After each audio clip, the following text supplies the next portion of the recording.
자, 그러면 이제 다시요. 이번에 보세요. 이때 주식평가액 1억을 잡은 거야.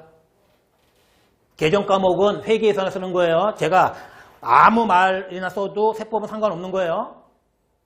계정 과목이라고 하는 부분이 세법에 규정이 되어 있는 게 전혀 없습니다. 이게. 그러면 자, 주식평가액 1억을 잡은 거예요. 근데 단기 수익에 넣어서 단기 순이익을 증가시켰다고.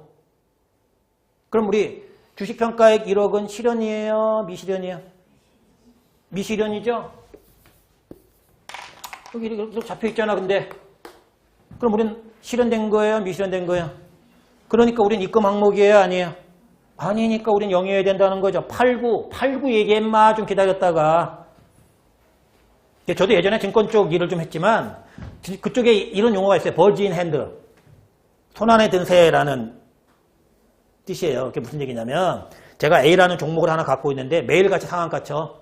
30%씩. 그래서 막 수익률이 1000%에 돼. 근데 이거 진짜 실현되기 전까지는 내 돈이에요? 아니에요? 아닐 수 있는 거죠. 그래서 버진 핸드. 실현된 수익이 중요하다는 거죠. 세법 마인드가 그거예요. 세법 마인드가. 많이 올라 기분 샴페인 먼저 터뜨리면 안 돼. 팔고 나서 얘기해.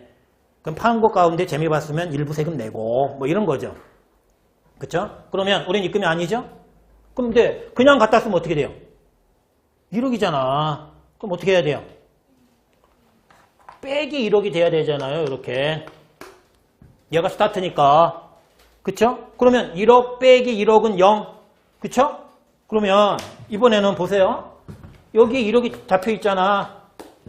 근데 우리는 확정적 순자산 증가분이에요? 미실현에 의한 순자산 증가분이 아닌 거예요. 처분할 때까지는. 미실현으로 처분할 때까지는 순자산 증가분이 아닌 거죠. 우린 입금 항목이 아니라는 거죠. 그걸 입금 불산입 항목이라 그래요. 그러면 얘가 0이어야 된다는 거죠. 팔 때까지 기다렸마. 뭐 이런 거죠. 그쵸? 그러면 보세요. 야, 그냥 빼기 1억 하면 헷갈릴 수 있잖아. 그러면 이제 어떻게 하는 게 우리가 조금 더 명확하냐? 산입에 안입을자를 하나 넣어주는 거예요. 여기 얘네들이 지금 넣어놨잖아. 단기순이익에. 그걸 빼라는 거죠. 그걸 입금 불산입이라고 표현하는 거죠. 입금 불산입.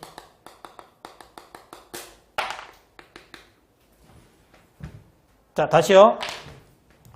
주식평가액이 있어. 1억. 실현된 거예요? 미실현된 거예요? 미실현된 거죠? 근데 회계 기준과 상관없이 단기순이익 회계 처리 안 한 거야? 단기순이익 증가 안 시켰어. 그럼 회계 규정에 맞아요? 안 맞아요? 우리 세법으로 가자, 이게. 세법으로 이제. 우린 입금해 아니에요?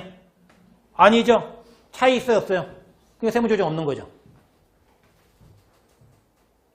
이해하셨어요? 그러니까 입금 불산입 항목은 반드시 입금 불산입 세무조정을 한다? 아니다. 단기손익이 어떻게 반영되어 있는가에 따라 달라진다. 자,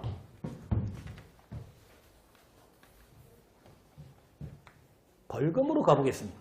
벌금 1억을 냈어요. 비용이에요? 아니에요? 비용이죠. 회계 처리했다고 가정할게요. 그쵸? 근데 제가 아까 뭐라 그랬죠? 순자산이 감소됐지만 정책적으로 혹은 이론적으로 뭔가 이유가 있으면 순자산으로 감소한 부분을 송금으로 인정하지 않는 게 있다. 그걸 우리 세법에 규정이 두고 있다. 그 대표적인 게 벌금이다. 그런 걸 송금불산입 항목이라고 해요.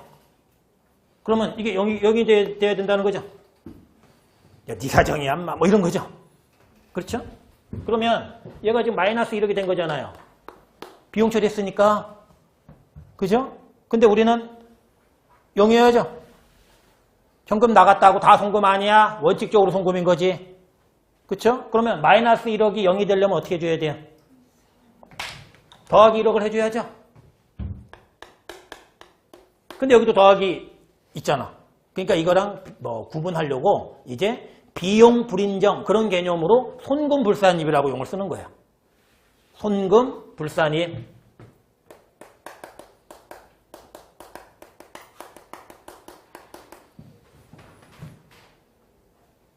자, 벌금은 송금 항목이에요? 송금 항목이 아니에요? 송금 항목이 아니죠? 그래서 이 미친 회사가 회계 처리 자체를 안 합니다. 대단히 세법에 충실한 회사예요. 그러면 우리 송금 항목이 아니에요? 아니죠.